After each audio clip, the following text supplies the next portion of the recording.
Welcome to Nightmare Fuel Stories, the signal I never believed in ghosts, not until I took the job at Blackrock Point Lighthouse. The position was posted online with an unusually high salary for a lighthouse keeper. Historic preservation and operational maintenance, the listing read. Isolation tolerance required. The last part should have been my first warning, but after my divorce and the layoffs at the engineering firm, I was desperate for both money and solitude. The interview was conducted by phone with a woman named Alina from the Maritime Historical Preservation Society. She seemed pleased with my technical background and asked surprisingly few questions about my qualifications to run a lighthouse. Instead, she focused on my psychological profile. "Mr. Reed, how do you feel about extended periods of isolation?" "I prefer it," I answered honestly. "And your experience with maritime equipment?" "Limited, but I'm a quick learner. 15 years as an electrical engineer should help." "What about your belief in the paranormal, Mr. Reed?" The question caught me off guard. "I don't have any beliefs about it. I'm a rational person." There was a pause on the line. "Perfect," she finally said. "That's exactly the answer we were hoping for." 2 weeks later, I was driving my pickup along a narrow coastal road toward Blackrock Point, my few possessions packed in the bed. The lighthouse stood on a rocky peninsula jutting into the Atlantic, its white tower stark against the gray October sky. Even from a distance, I could tell it was older than I'd expected. When I arrived at the small cottage adjacent to the tower, Alina was waiting for me. She was older than her voice had suggested, probably in her 70s, with silver hair pulled into a tight bun and eyes that carried a weariness I couldn't place. "Welcome to Blackrock Point, Mr. Reed," she said, extending a thin hand. "I trust you found it without difficulty." "GPS worked fine until the last few miles," I replied, shaking her hand. Her skin was cold despite the mild weather. "Technology has its limitations out here," she said with a thin smile. "You'll find that out soon enough." She gave me a brief tour of the facilities. The keeper's cottage was small but comfortable, with a bedroom, bathroom, kitchen, and living area. Most of the furniture was old but well maintained. The lighthouse itself was a 120-foot tower with a spiral staircase leading to the lantern room at the top. "The light is automated now, of course," Alina explained as we climbed. "Has been since the 80s. Your job is mainly to ensure everything keeps running and to maintain the historical integrity of the site." When we reached the lantern room, I was surprised by the mix of old and new technology. The original Fresnel lens was still in place, but it was surrounded by modern LED arrays and electronic controls. "This is unusual," I commented, examining the setup. "Most automated lighthouses have replaced the original optics entirely." Alina nodded. "Blackrock is special. The Historical Society insisted on preserving as much of the original equipment as possible while ensuring the light remains operational." She pointed to a radio setup in the corner. "That's your emergency communication system. Cell service is spotty at best out here, and internet connectivity comes and goes with the weather." "What about that?" I asked, gesturing toward an antiquated radio receiver that looked like it belonged in a World War II submarine.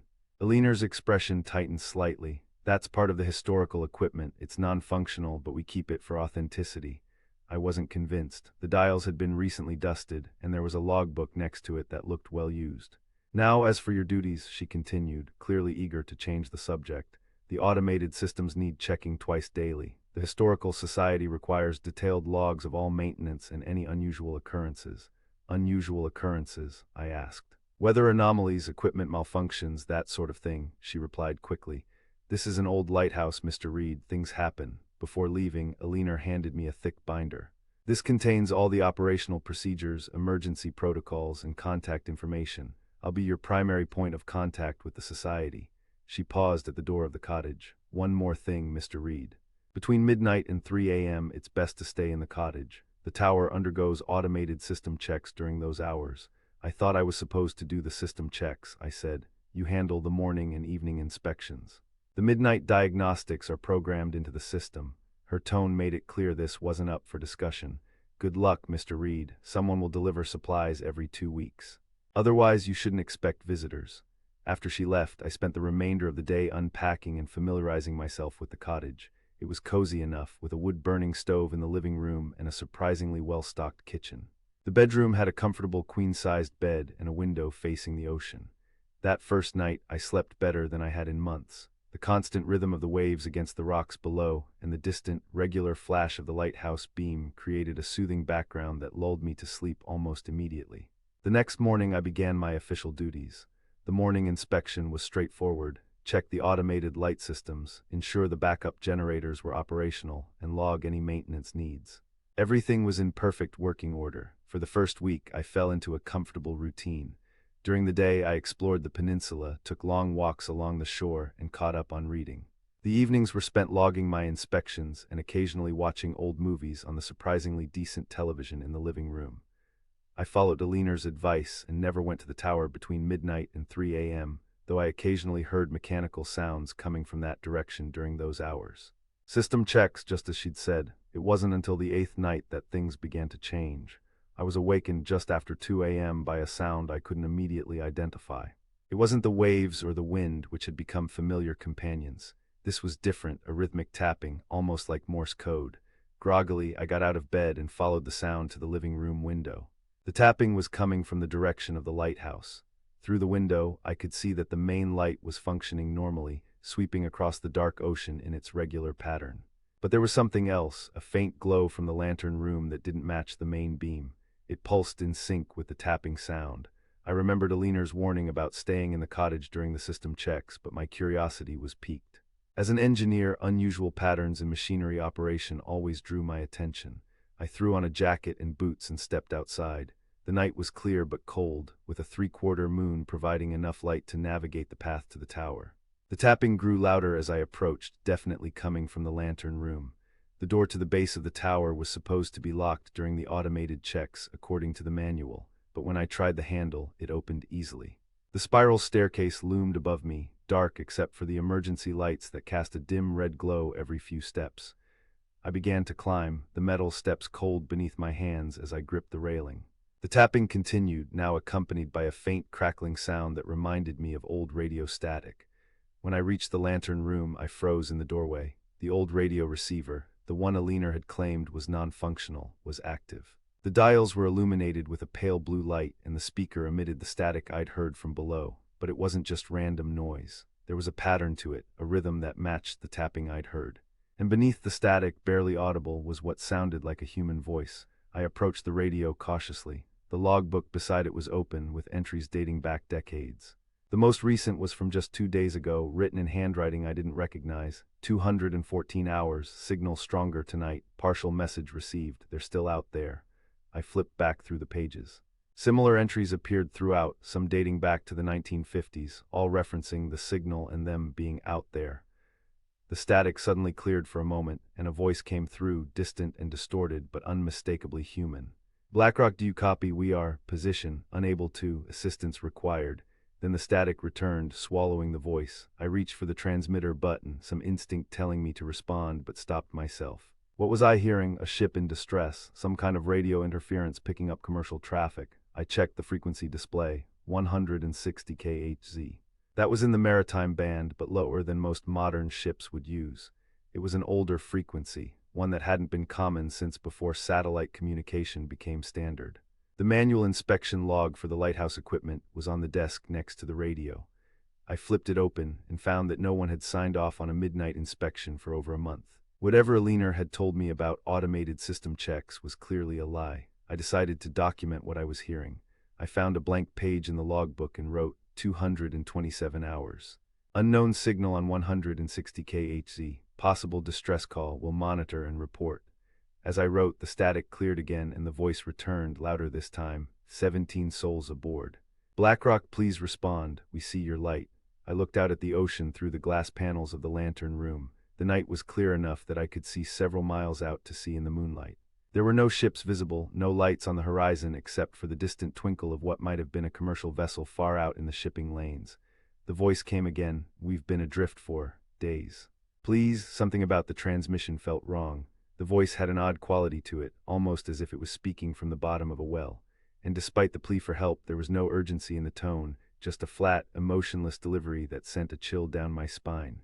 I decided to break protocol. I pressed the transmit button and spoke clearly. "This is Blackrock Point Lighthouse receiving your transmission. Please identify yourself and your position." The static immediately ceased. Complete silence filled the radio speaker for several long seconds. Then slowly the static returned, but different now, deeper, with a rhythmic pulsing that sounded almost like breathing. "Blackrock, you've answered, after so long. We're coming to you now." The voice had changed. It was no longer flat, but filled with a terrible eagerness that made my hand drop from the transmitter as if it had burned me. Outside, the clear night suddenly began to change. A fog was rolling in from the sea, moving faster than any natural weather pattern I'd ever seen. Within minutes, the visibility dropped to near zero, the thick mist pressing against the glass of the lantern room like something alive. The radio crackled again. "We see you now." I backed away from the equipment, my heart pounding. Through the fog, I thought I saw lights on the water, not the bright, clear lights of modern vessels, but dim, yellowish glows that seemed to flicker and shift position in ways that defied the motion of the waves. The logbook was still open beside the radio. With shaking hands, I flipped back several pages and found an entry from 3 months ago. 231 hours, they're getting closer. Eleanor says we must maintain the protocol, never answer, never acknowledge. They can't reach us if we don't invite them. I'd broken that protocol. The lighthouse beam swept through the fog, briefly illuminating what appeared to be the outline of a ship, an old ship with a design I couldn't immediately place. But it was there and gone so quickly I couldn't be certain of what I'd seen. The radio static grew louder, the voice within it multiplying into several overlapping voices, all speaking at once in a cacophony I couldn't decipher. The temperature in the lantern room plummeted, my breath suddenly visible in front of my face. I needed to get out, to get back to the cottage and call Eleanor. I turned toward the stairwell, but the door that had been opened behind me was now closed. I didn't remember closing it. I reached for the handle and found it ice cold to the touch. It wouldn't turn. The radio voices suddenly aligned, speaking in unison. "We've waited so long for an invitation. BlackRock has always been so careful. Until you." Outside, the fog pressed harder against the glass, and within it I could now clearly see shapes, human shapes, moving toward the lighthouse. They were indistinct, more shadow than substance, but unmistakably approaching. The radio went silent, replaced by the sound of water, not the familiar crash of waves against rock, but the gentle lapping of water against wood. It was coming from inside the lantern room. I looked down in horror to see seawater seeping in under the door, spreading across the floor in a widening pool. It wasn't just water, it was dark, almost black in the dim light, and carried with it the unmistakable smell of rot and salt. The temperature continued to drop, and frost began to form on the inside of the windows. Through it, I could see that the shapes in the fog had reached the base of the lighthouse. The whole tower seemed to groan, as if under some immense pressure. In desperation, I tried the radio again. "Eleanor, if you can hear this, something's happening at BlackRock. I need help." The response was immediate, but it wasn't Eleanor. It was the voices, now so close they seemed to be in the room with me. "She can't help you, she just finds the next keeper. When the previous one lets us in." The water on the floor was ankle-deep now, frigid and thick, with what felt like seaweed wrapping around my legs. I sloshed through it to the equipment cabinet where I'd seen an emergency flare gun during my inspections. As I fumbled with the cabinet lock, my flashlight beam caught something floating in the water. It was a small wooden nameplate, the kind that might come from a ship. The name was still legible, Mariner's Hope 1887. I knew that name. It was in the historical materials Eleanor had provided, a vessel lost at sea near Blackrock Point over a century ago. All hands had been lost. The cabinet finally opened, and I grabbed the flare gun. If I could signal for help, maybe someone would see it, despite the fog. But as I turned back toward the windows, I saw that I was no longer alone in the lantern room. Standing between me and the glass was a figure, soaked in seawater, clothes rotted and hanging in tatters, face bloated and gray. Behind it, more figures were emerging from the water that now reached my knees. Their eyes were milky white, but they tracked my movements with terrible precision. The first figure, a man who might once have been the captain, judging by the remnants of his uniform, spoke with the same voice I'd heard on the radio. "Thank you for the invitation, Keeper. We've been trying to come home for so long." I raised the flare gun, though I knew it would be useless against whatever these things were. "Stay back," I warned, my voice breaking. The captain tilted his head, water streaming from his hair. "We just want what you have, warmth, life, a body that doesn't belong to the sea." The other figures nodded in agreement, their movements sending ripples through the black water. "You can't have mine," I said, backing toward the windows. The captain smiled, revealing teeth that had been filed to points. "We already do. The moment you acknowledged us, you agreed to the exchange. That's how it works at BlackRock." I fired the flare gun at the ceiling in desperation. The magnesium flare erupted in brilliant red light, temporarily blinding me and filling the room with acrid smoke. When my vision cleared, the figures were gone and the water was receding, draining away through invisible cracks in the floor. For a moment I thought I'd somehow banished them. Then I felt the cold, not external now, but inside me, spreading from my core to my extremities. My skin began to tingle with a sensation like thousands of tiny bubbles forming beneath the surface. I stumbled to the radio, hoping to call for help, but my hands passed through the equipment as if it wasn't there, or as if I wasn't there. I looked down at my body and saw that my clothes were soaked with seawater, but it wasn't water that had come in from outside. It was seeping out from within me. The door to the stairwell suddenly swung open. I staggered toward it, desperate to escape, but froze at the threshold. Standing at the bottom of the spiral staircase was Alina, looking up at me with an expression of resigned recognition. "I warned you to stay in the cottage between midnight and 3 a.m., she said, her voice echoing strangely in the stairwell. "Now I'll have to find another keeper. What's happening to me?" I gasped, my voice sounding distant to my own ears. "The exchange," she replied simply. "They needed a new vessel. You volunteered when you answered their call." "Help me," I pleaded. Alina shook her head. "I can't. No one can. Your body belongs to them now," one of the crew of the Mariner's Hope. "They'll use it until it fails, then return to the sea to wait for the next invitation." I tried to move toward her, but my limbs weren't responding properly. My movements had become jerky, as if I was being puppeteered by inexperienced hands. "Don't fight it," Alina advised. "It only makes the transition more difficult. In time, your consciousness will fade and you'll join the others in the deep. Until then, they'll use your voice to call the next keeper." I wanted to scream, to rage against what was happening, but my vocal cords produced only a gurgling sound, like a drowning man's last breath. Alina turned to leave. "I'll be back in a few weeks with your replacement. Try not to damage the body too much in the meantime. They're always rough with the new ones." As she disappeared down the stairs, I felt myself turning back toward the lantern room, not of my own volition, but guided by whatever now shared my flesh. My body walked stiffly to the radio and sat down in the chair beside it. My hand, no longer fully mine, picked up a pen and opened the logbook to a fresh page. It wrote in handwriting that wasn't my own. 317 hours, transition complete, new vessel acquired, signal will resume tomorrow night. Then my body rose and walked to the windows, looking out at the ocean where the fog was beginning to disperse. Dawn was approaching, turning the eastern sky a pale gray. Inside me I could feel them, the crew of the Mariner's Hope, souls lost at sea for over a century, now sharing the cramped quarters of my flesh. Their thoughts brushed against mine, cold and alien, yet terribly human in their desperate longing for life. They allowed me to remain conscious, a prisoner in my own body. They wanted me to witness what came next, to understand the full horror of my fate. As the first light of day touched the lighthouse, my body began its descent down the spiral staircase. Each step was mechanical, a parody of human movement. I could feel the seawater sloshing inside me, my organs gradually being pickled in brine. When we reached the cottage, my body sat at the desk and began writing a letter, my resignation from the position of lighthouse keeper, citing personal reasons. The handwriting was a perfect imitation of my own. Then we waited. Days passed. I remained trapped within, watching as my body maintained the lighthouse, performed the inspections, and kept up appearances. At night, between midnight and 3 a.m., we would climb to the lantern room and use the radio to call out to ships passing in the darkness, hoping for another answer, another invitation. Sometimes, in brief moments when their control slipped, I could feel my lips moving, forming words that were my own. "If you're reading this log, if you've come to replace me at Blackrock Point, heed my warning. Never answer the radio. Never acknowledge the signal, and whatever you do, stay in the cottage between midnight and 3 a.m. But those moments never lasted. They always regained control, erasing my warnings from the logbook, continuing their patient vigil.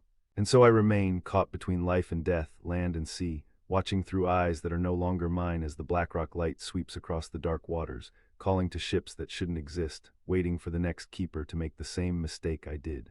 Welcome to Blackrock Point. I'll be seeing you soon.